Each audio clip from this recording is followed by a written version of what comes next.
philosophy doesn't have an answer to the life well lived. Philosophy gives you the tool to answer that question for yourself. Every single day, you're actually becoming the better version of yourself. I'm not trying to become Lewis. I'm not trying to become Joe. Joe's not trying to become me, and so on, right? We're trying to become better versions of ourselves. And the way you do that is through the ongoing interrogation and questioning and examination of your day-to-day. Welcome to the Explorations Podcast, interdisciplinary discussions that unravel the secrets to a life well lived. I'm your host, Luis Hernandez, and I'm joined by my two fellow co-hosts, Edwin and Joe. Guys, how are you guys doing today? Doing good. Feeling great. Excited to be here with all of you guys. Today, we are discussing a life well lived. We've heard that term before, and all the three of us have many, many different ideas and perspectives on this concept of what does it mean to live a life well lived. In order to begin our discussion, I think it would be important for us to kind of just introduce ourselves, introduce our professional fields. So to begin, I want to start with Edwin, because Edwin, I've known you for less time than I've known Joe, and I have a lot of questions about what you do right now. I think you're like kind of a secret agent with, a little bit of the mystery with social justice and the different organizations you're a part of. So Edwin, can you just kind of introduce yourself? How'd you end up in Colorado and what do you do for a career? I was actually looking forward to this part of the session because I got the same questions for you. Yeah, I currently am doing something very different than where I've started from, which is working in the education sector, specifically how to figure out through the work that we do, how do we close the educational equity gap? I'm chief of staff at one organization. I founded two organizations, one currently with a few gents that I do from a consultant perspective. And prior to that, I was in Fortune 500s doing my corporate thing, worked in several companies before I decided to wisen up and make my way to the education sector. And honestly, what brought me there was the birth of my daughter. It just brought me a lot of self-reflection around what would I want to tell her when I was old enough and she was old enough to understand what I did for a living. I'm a first generation Haitian American. Parents actually, one of them is in Haiti right now. So I'm very close to the work that touches that island and proud father. I just got a newborn and part of my identity is my fatherhood. So really looking forward to this podcast and looking forward to having fun with you guys. First question, why you identified like a gap in the education sector. Can you quickly identify that and what drew you to that specifically? Oh, so when I talk about gap in the sector, I know Joe can speak to this as well. I mean, the way that education is accessed by the various demographics. I, for one, in some ways got lucky. I grew up in a fairly poor part of Miami. It's called Little Haiti. And the percentage of people that get out there successful was really low. And there was a program, a magnet program that I was able to get into that gave me the opportunity to, I think, achieve what I was able to achieve today. That does not exist for everyone. And in my case, it was geographic luck. Like someone decided to put a program in the respective area that I was in. But when you look at the statistics and you look at the way that several different sectors of the demographics are treated, there's wide disparities. So that's the gap that I'm talking about. And at some point, we'll talk about social justice and so on. But when we talk about that and what justice means, I'm like looking at Joe because I'm going to love to hear his perspective from that. I think that's when we can talk a little bit more about what the gap truly means in our society. And Joe, introduce us to yourself and your fields of study and what you're currently doing now. Absolutely. Born and raised in Brooklyn, New York, Afro-Latino. Mom is Boricua, Puerto Rican. My late father, African American, came up through the public school educational system, K through 12, had the privilege of attending the University of Rochester for undergraduate studies with my good friend Edwin. That's where we met.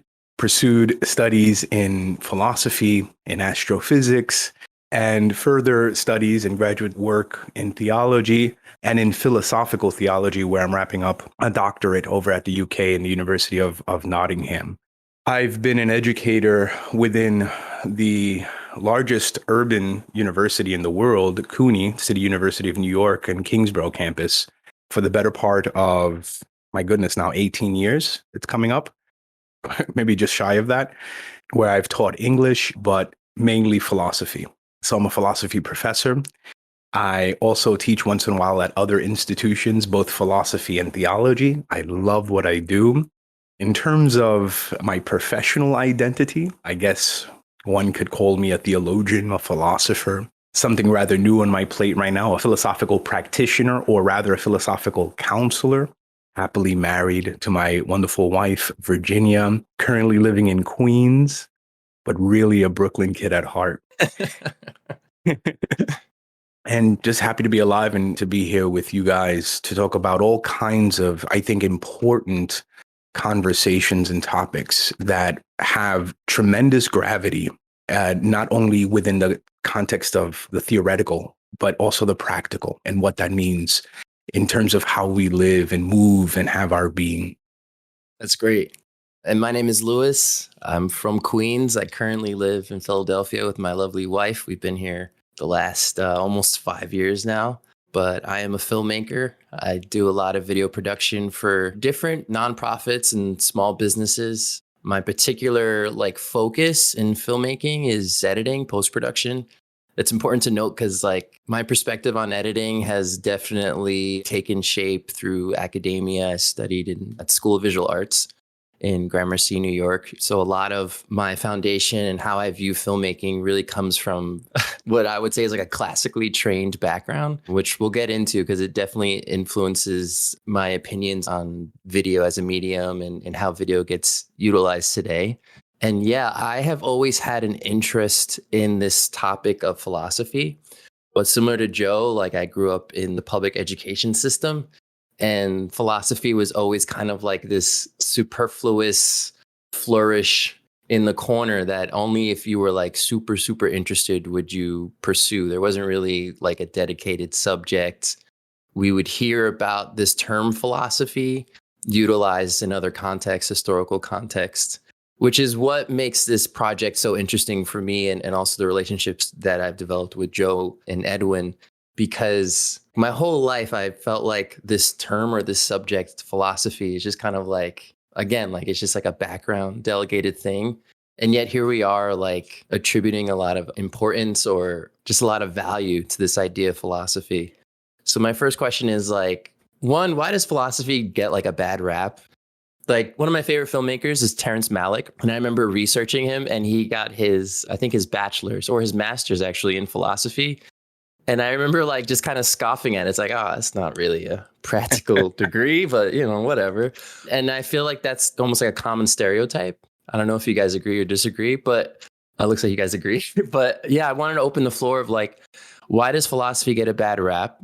And then why is philosophy so important? Because after hearing you both kind of share the different fields of study that you guys are involved with in your careers, it seems like philosophy is almost an important pillar to what you guys do. Yeah. Do you guys agree or disagree? But what are your take on the field of philosophy? What an important question, Louis, because in my own experience, that's definitely the case, both in my undergraduate studies as I was thinking about its usefulness. And I think that's already the revelation of a bit of the answer, that philosophy seems to be useless. And so what am I going to do this with? I remember one colleague saying to me that when he was many years ago studying philosophy, one of his professors said, well, many of you who will graduate with a philosophy degree will learn how to say, would you like fries with that? And he was taken aback by that statement. He ended up becoming a well-known philosopher also at the City University of New York, notwithstanding those words. Now, why does philosophy get a bad rap? Again, I think part of it is because it seems like it's too amorphous. What is this going to be for? And that speaks, of course, to the kind of era and the particular zeitgeist of our age where we seek to look at education simply as a means to some particular pragmatic end. And if education is a means to an end, then in what sense will philosophy be useful? And this is something that even philosophy departments the world over, in order to attract students to their major, to their discipline, will try to sell it oh yeah, if you do philosophy, you'll be able to get all kinds of transferable skills, go into law and so on and so forth. So I think this reality of like, man, what is this useful? But I think part of what's helpful in thinking about this is thinking about the definition of philosophy. You know, it's Greek and its etymology, philosophia, philo, love, sophia, beautiful name, means wisdom. So philosophy is the love of wisdom. If we sort of press that and move beyond the etymological definition of philosophy, I think we come to realize that philosophy is a sort of sustained mode of reflection, catalyzed by wonder, by awe, by curiosity. It is compelled to know the whole and its parts. That's a sort of a mouthful, right? But hearkening back to Plato, who in many ways is the father of Western philosophical thought, will say philosophy begins and emerges precisely out of the context of wonder, of awe, and of deep curiosity. And this is why philosophy is perennial, right? It is universal. It is ubiquitous to the extent in which each and every one of us have the capacity to ask these secondary order questions, which ground all of reality in one form or another. So again, because it seems so deep and so out there, many folks will say, okay, but how is that going to transfer into the practical, right? How's that going to make me money, right? And, you know, those are just some opening remarks. There's, of course, much more to say, but let me say this. When my students come in for the first time, I typically say to them, you signed up for the most useless class in all of academia. And I say that because I want them to realize that the question is not so much concerning what can I do with philosophy, but rather what can philosophy do with me? And philosophy fundamentally falls under the liberal arts, not the servile arts. And so it's not to be understood merely as a means to an end, but it is the very space, if you will, where we can engage in contemplation. It's useless for the same reason why flying to Santorini to watch the sunrise is useless. It's useless for the same reason why one goes and plays sports is useless, right? So it already there begins to say something far deeper in that regard. Real quick. I just want to follow up on something you said, Joe. Yeah. When you say this idea of like, what can philosophy do for you? And you give great examples.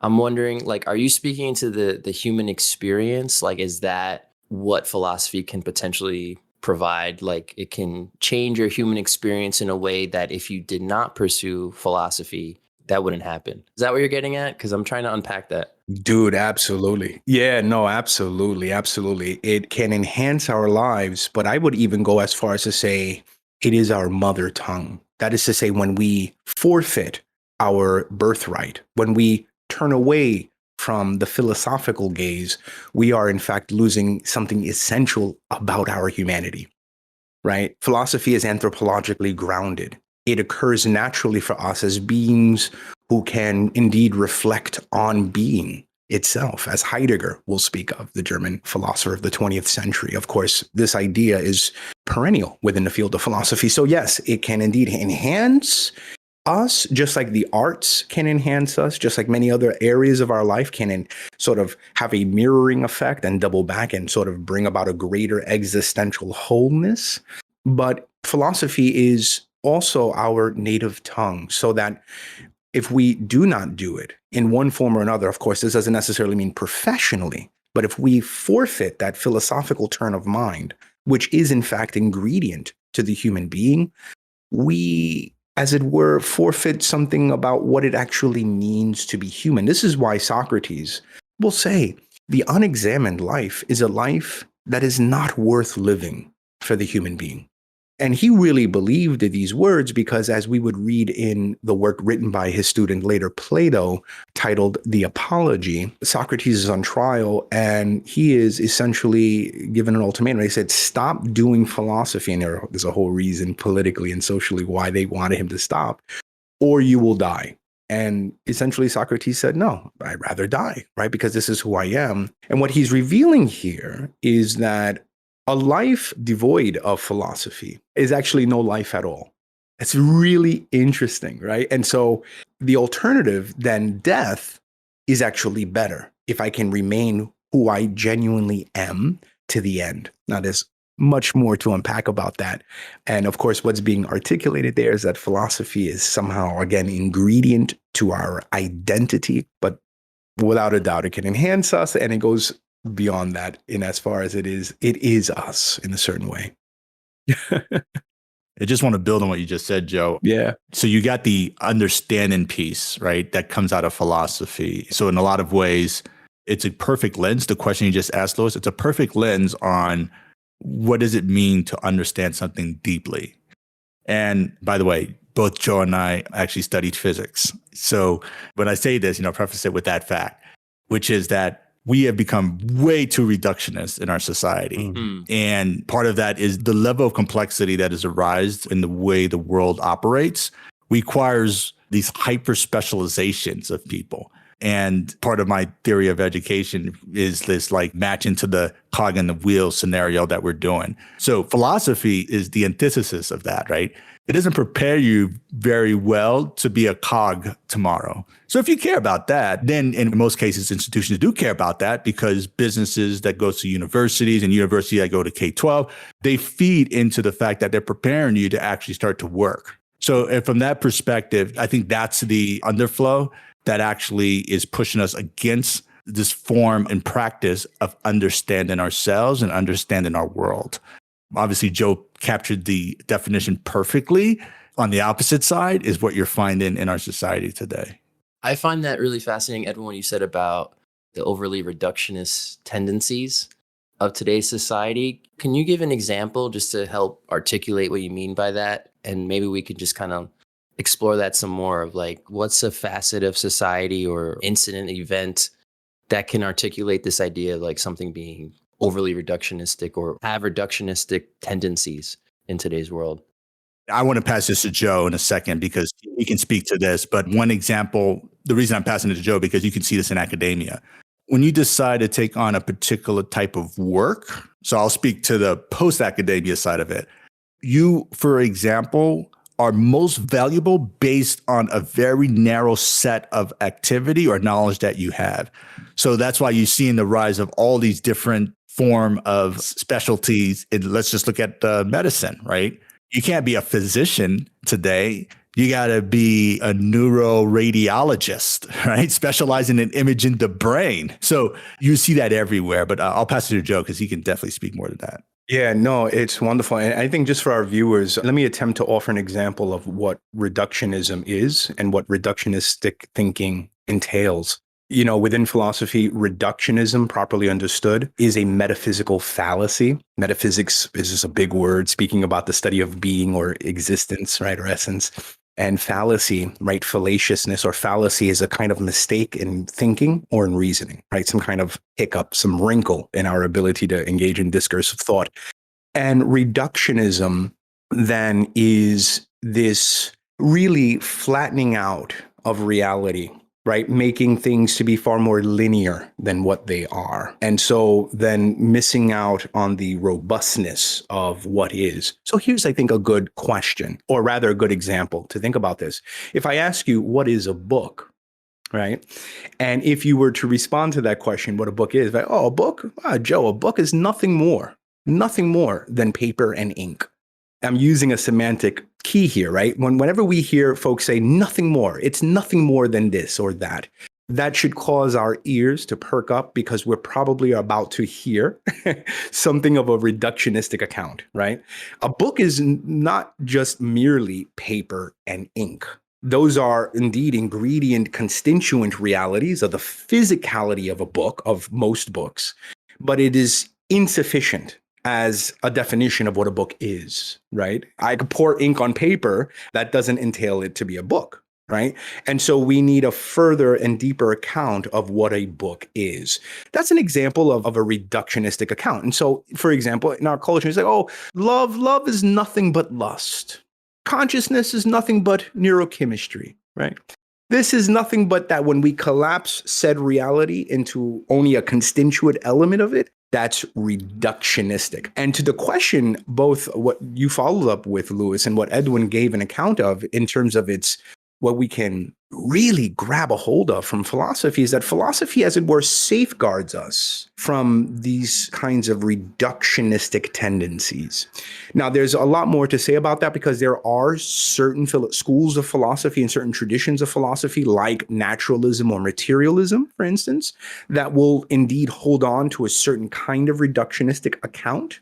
But that being said, philosophy in all its polyphonic traditional elements will help us to realize, oh, there are deeper and more nuanced ways of seeing the world, and not just metaphysically, but even our place in the world, our relationship with each other, questions about meaning and purpose, even the particular question that we may be wrestling with today, which is, what is the good life? What is the ideal life? How should I live?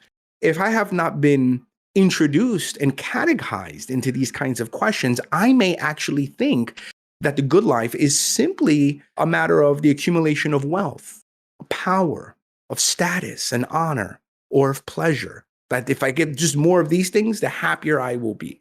And that's an example of a reductionistic account concerning the good life. The philosopher will say, the perennial philosopher will say, well, think again, go deeper.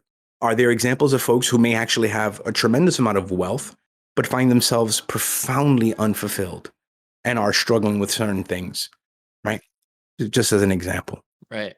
This is interesting because I feel like if someone is at a crossroads in a particular element of their life, what I'm hearing articulated are almost like two extremes. Reductionism seems like I'm not putting any of the work in and I'm just taking what I immediately process this element, this facet of life to be, and I'm just kind of running with it. And then philosophy seems to go in the other direction where you're contemplating this thing and you're also looking at it from different perspectives and viewpoints. Yes. Yeah.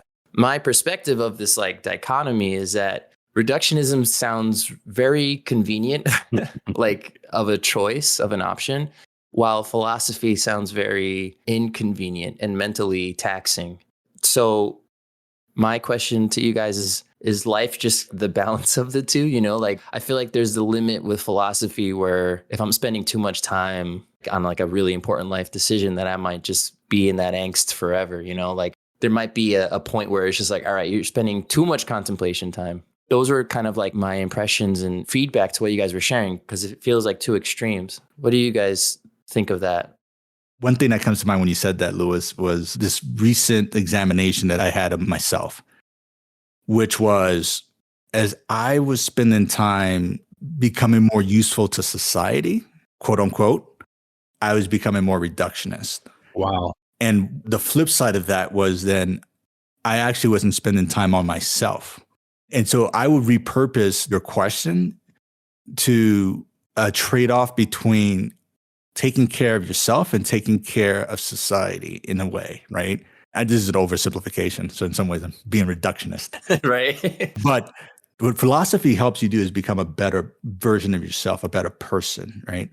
And what some of the things that are reductionist, like, you know, becoming a data scientist, right? Learning the skills to program, those skill sets that you get that are very specific and require this approach of tearing things apart into its individual pieces to make something work is what society values.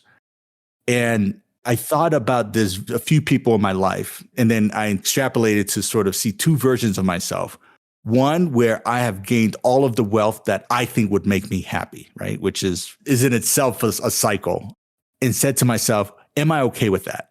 That measure would be, am I happy? Versus spending time, and Joe, I think we had this thought experiment once, spending time by myself with nothing, right? Where I am fully engaged in intellectual work and philosophical work, and I'm trying to understand those two versions of myself, and which one am I happiest with? So I think that repurposes your question a little bit, because in reality, that dichotomy, I think, does need some level of balance, right? In the type of world that we live in. It's like being in the world and being of the world in some ways. And it does present some level of care around how you actually treat the philosophy and introduce it into your life. So from that perspective, I would say that the question is a brilliant question in that it actually creates almost a formula for success in your own life. But yeah, Joe, I'd love to hear your thoughts. Wait, before Joe, real quick, because Edwin, I want to know, did you arrive at a conclusion with those two options where you imagined yourself going down two separate paths? Yeah, thanks for that question, because I actually want Joe to insert this as well, which is the role of responsibility in that. So a great question, Louis, because where I did arrive was, who am I responsible for? When you sprinkle in responsibility into that equation, it changes things a bit, right? And what that means is what makes me happy is what makes this person happy, makes this person happy, makes this. So then the formula changes a bit. And then I'm getting a little bit meta here. In some ways, then the question of using philosophy to understand myself means using philosophy for others to understand themselves as well. And so then this propagation of literally the question you just asked, the propagation of it in the tools of philosophy to actually help someone in that path. Wow. That's deep, Edwin. Yeah, that's great. That's deep, bro. That's deep. Again, speaking about philosophy in a big picture way, recognizing that there are many streams of thought, differing traditions within philosophy. Philosophy in and of itself then can indeed help us to discern the difference between a life that is perhaps overly contemplative versus overly practical, right? That even the question that you posed, Lewis, is one that philosophy indeed takes up and considers quite deeply. In fact, you have entire schools of thought that will strike out against the overly contemplative and say, well, that contemplative mode needs to bleed out into a life well lived. I'm speaking here, of course, of existentialism, the father of which is none other than our boy Lewis Soren Kierkegaard, right? Soren Kierkegaard, depending on how you pronounce him, the Danish philosopher. Of course, many others that come after him. But even in a certain sense, Socrates, right, who will help us to realize, a la Plato, his student, the importance of being clear about our thinking concerning certain concepts so that we can indeed live well. Because much of our living is decisively shaped and informed by our thought, right? And what we believe and whether or not those questions or those thoughts or those beliefs are rational is something very important within philosophy. So again, it has a profound practical import, philosophy, but it also helps us to realize that it's not just the merely practical. Now, you do have another tradition coming out of the North America called pragmatism that may want to push against that. But again, to speak of philosophy in a large way, yes, philosophy helps us to discern the difference. Let me just also say this. I'm going to kind of throw a little curveball. As I've already shared at the beginning, in addition to being a philosopher, I also happen to be a theologian, a Catholic Christian theologian. And I think it's quite interesting that one of the decisive revelation in Christianity, or up there, is the incarnation, the enfleshment of the eternal Logos. That word logos is pregnant with philosophical meaning. Before St. John wrote that in the Gospel of John, that the word became flesh and dwelt among us, chapter 1, verse 14, that language, logos, it was something that was actually perennially discussed among the Stoic philosophers, which lived around the time when John was writing and before him. And even before them, you have the pre-Socratic philosopher Heraclitus, who writes about the logos.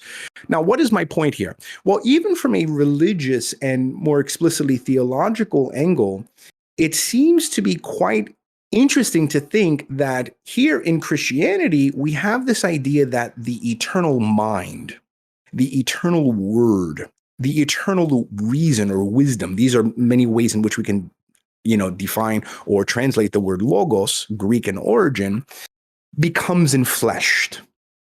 It's like becomes a human being, such that then at the center of Christianity is the fulfillment, as it were, of a kind of philosophical ache and longing to see and to bring down, as it were, these eternal ideas and see them existentially realized.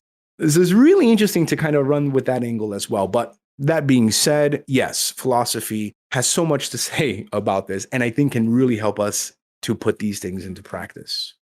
Right. I think that's the perfect segue to ask the question, what does philosophy have to say about a life well lived? How can we implement the skills, the concepts of philosophy and apply it to this idea of quote unquote, the life well lived? I imagine we're going to have to define what is a life well lived, but Also, yeah, like how can we bring philosophy into that and utilize it in an effective way? Love that question, Lewis. You actually already began to reveal the answer, right? When you said, well, we need to first define what is the life well lived. And that is one of the jobs of classical philosophy, for instance, is to ask ourselves, what is the good life? What is the ideal or the best kind of life? This is something radically taken up for folks like Plato and his student later on, Aristotle. Aristotle in his work, Nicomachean Ethics, will write about this in beautiful ways within a sort of teleological perspective, this realization that our design, to use a certain kind of language, points to what we are made for. Okay. We are rational animals, Aristotle will say. And so therefore, the good life must be, for Aristotle, the active contemplative life. That is to say that if I live a life, let me give you a counter example, right? If I live a life just pursuing bodily pleasures, like I just want good food and good drink, and I just want to feel good and have sex and all of these, I want more of that, right? If I want more of that, that's it. I think that's going to give me the good life. Aristotle will say, listen, Papi, you're not about that life. That's the Puerto Rican Aristotle. Papi, you're not about that life. Okay, you're not about that life. If you live that life, you're going to find yourself profoundly unfulfilled in the end. That is because you are not, and pardon my language here, walking genitalia. Right? You are more than the sensorium that you are so enslaved to. And in fact, if you take a step back and look at who you are and what you are, you realize that there's a higher function, a higher reality that needs to be satiated as well. Who is this? Was this John Stuart Mill or Jeremy Bentham, one of those modern philosophers who will say, it is better to be Socrates dissatisfied than a pig satisfied. Really interesting, right? So philosophy is going to say, okay, well, let's think about what is the life well lived. And if philosophy is already doing that, if it's already helping us to think about that, we already then see a bit of the answer. That yes, the answer is yes, philosophy can indeed help us to get our minds and hearts around the question of what is the good life and how to obtain that. Edwin, I know you got some stuff though. I can't wait to hear your perspective, man. Yeah, no, I'm always building on your perspective on the theological aspect of this. And as you were saying that, one of the things I was thinking of is, isn't it funny that we don't spend time with that question in our modern lives? So we're trying to live, a life well lived, right? We're trying to live the best life, but we don't even interrogate the question. Which means, to your point, Joe, it shouldn't just be philosophers who are using these tools to answer the question. And by the way, philosophy is a tool in answering that question at large. Now, to answer that question for you individually, it's a tool as well. And why don't we spend time thinking more about the life well lived for Lewis, right? And for you, Joe, and for myself. And why don't we have the tools and even some of the words that we necessary to actually have the discussions, whether it's with others or self-dialogue around what is it that will make our lives better? So to me, at least, I'm just amazed that we need to actually convince people to pick up a tool to answer the questions for themselves, right? What that means is that, to me at least, there's some level of servitude that is associated with that, because if we're not answering that questions for ourselves, then we're purely victims of the machinations of society, right? So we are at that point, because if you're not answering that question for yourself, you're answering it for somebody else. So the objectives and goals of society and of others is what drives your life, because there's no void. It's not like if you don't examine your life that there's nothing, right? Because we do things on a day-to-day basis. So if that's the case, and you're not answering the question for yourself, you're answering it for others and their objectives and their goals. And most likely, those are the objectives and goals of society at large, because we are a creature of this social construction that is our society, right? So then the things that we do on a day-to-day basis, like go to work, the medium that we consume, and all of those things becomes the things that actually defines what we do and how we live. Yeah.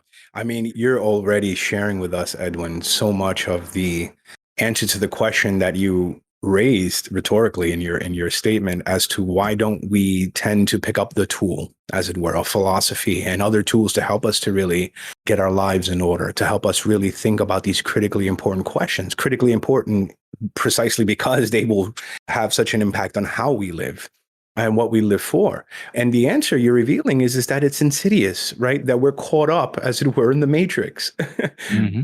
The fabricated realities that we spend so much of our time in set the terms and the boundary conditions, and in fact, even indeed shape our taste buds, to use a metaphor, so that we're only longing for whatever it is in front of us rather than what is beyond us. And philosophy says, no, we must go beyond what is the merely visible, the merely tangible. We don't want to disregard those things. But if we want to really have a great handle on those things, we need to ask the bigger questions, the second order questions. Yes, even not only the primary, but the tertiary questions. In fact, philosophy is all about raising and asking the important questions. And when I do this in the context of a classroom, it's not easy sometimes because I am, as it were, as an educator, wrestling with the dominant messages of the age that have infiltrated and infected so many of my students. So they're not on their cell phones, in class, let's say, but as it were, their cell phones and as a mediating device, and the images are in them, right? So their minds are weighed down and clouded. And so I need to do a number of moves within the domain of education, a lot theatrically as well, in order to shock them into this awakening, like, oh, snap, yeah, the mystery of being. Like, what the hell is a tree? What is this, that I'm alive? Why do I presume that this is right and that is wrong? And so on, right? And so there's a lot of that happens. This is why, Louis, I'm so interested in the work that you do as an artist, as a filmmaker, as an editor, because you are positioned in such a critical juncture point in our culture, insofar as you have the power to speak to people precisely where they are. So many of us are precisely here in the cell phone, right? And in whatever other screen. And there you are as an artist, not just a content creator, not just somebody who's just seeking to put out content, but who is thinking about the particular content. What story do you want to tell? This is why you can't really speak of logos without mythos. This is why, in other words, philosophy needs always narrative, right? And there's a lot to be said about that, right? But you're in the world of the mythos, in the narrative, generative space. And that is what an amazing space to be in, because you can affect real, indeed, even systemic change. The irony in my particular field is sometimes I feel like the content I'm creating in a way is almost pandering to the audience. Like it's just trying to keep the usual machinations going. But then the personal projects are the ones that I feel like, okay, like my voice is in it. Usually what I'm trying to do is disrupt that in some way. It doesn't have to be in the most abrupt way, but at least something that is a bit unexpected. You guys were describing the role of philosophy in the life well lived. That term came to mind, like it's like a great shock or disruptor. And I have this question, like, let's say hypothetically, I employ the practice of philosophy in my life and it creates a great shock, right? Like this awareness that my life as it is right now isn't the life well lived that I'm hoping it to be. There's a gap of some sort. How do I reconcile that gap, or like what are the next steps? Because it's like I can identify a good life, like even in the context of myself, but we're talking about a life well lived, like one that experientially is reflecting the good life that I'm kind of thinking of after applying this discipline of philosophy. Can you speak into that? Like there's a gap there for someone. How do they start to reconcile that? How do they move from the theoretical to the practical after employing some degree of philosophy? I really want to hear Edwin on this, because one of the things I love about Edwin, and I'm just going to toot your horn here, bro, I'm just going to kind of blow you up, is that, That's right. I mean, I've known this dude, it's my boy, all right? We go way back for many years. And one of the things I admire about Edwin is his ability to be not only a fine thinker, and to be a very serious thinker at that, but to quickly take and apply for the sake of the betterment of the world, the betterment of himself, and so on. Edwin, bro, you gotta share. I know you got something to say about this. Now my head is too inflated to speak. I don't know, man. No. Great intro, Joe.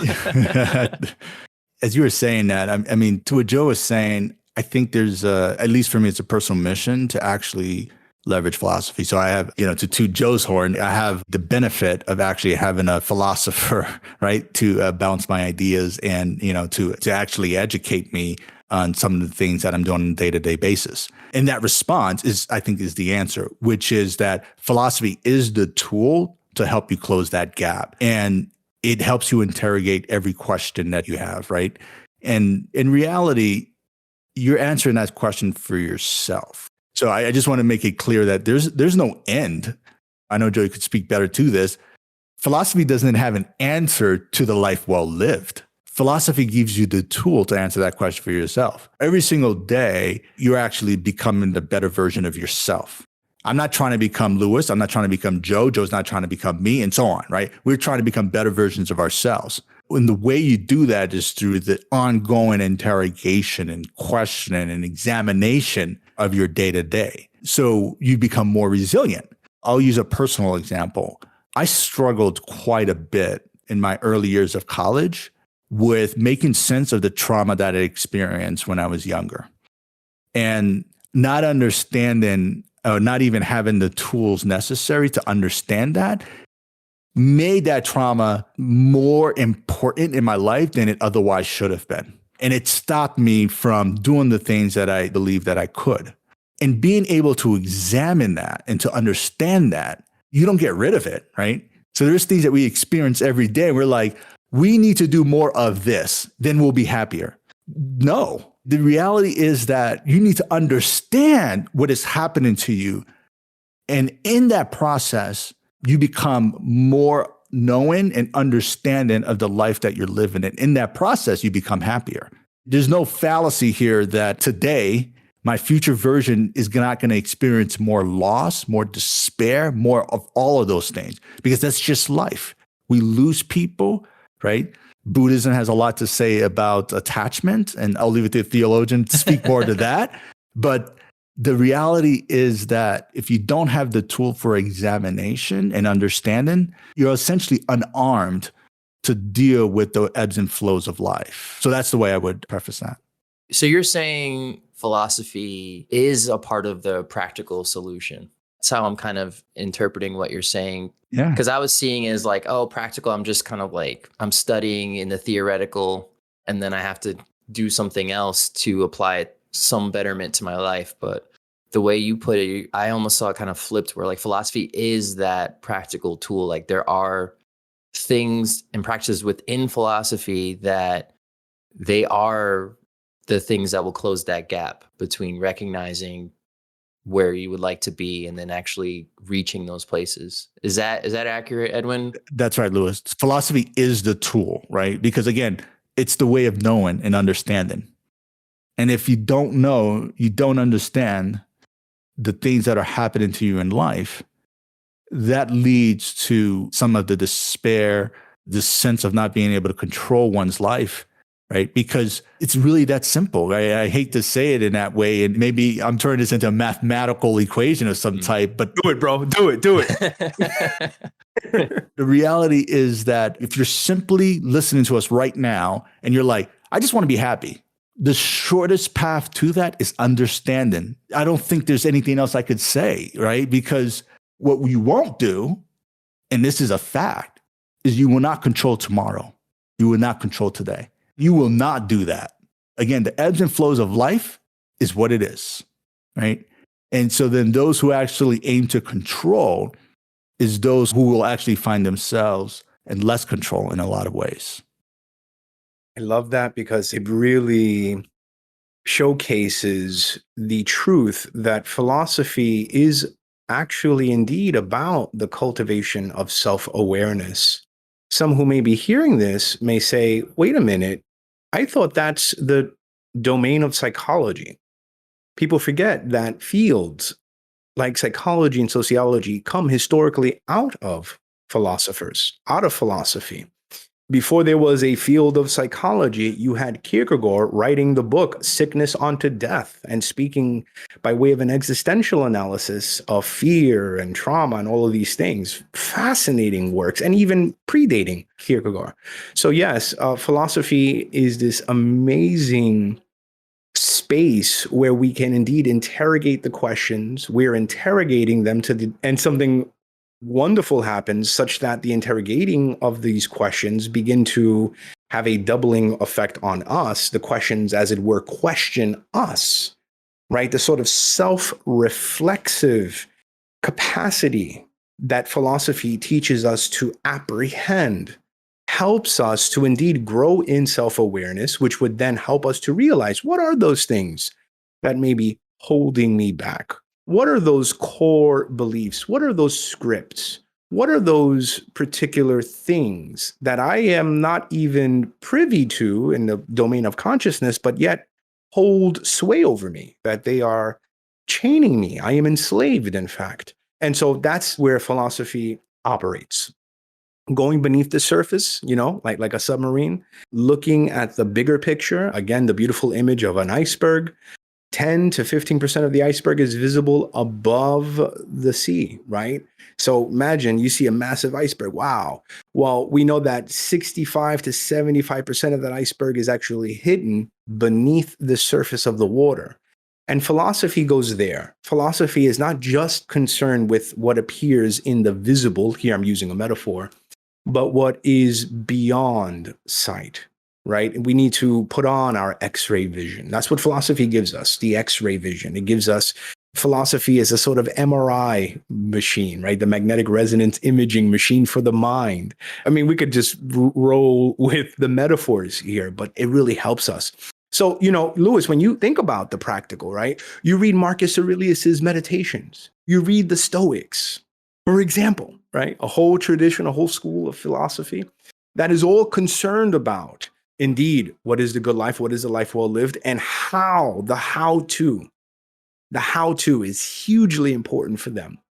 But not just for the Stoics, right? We can kind of jump all around and see this. This is why I get excited, dude. This is why I am such a lover of philosophy. I am so grateful to be able to teach it, to experience it with students and with others.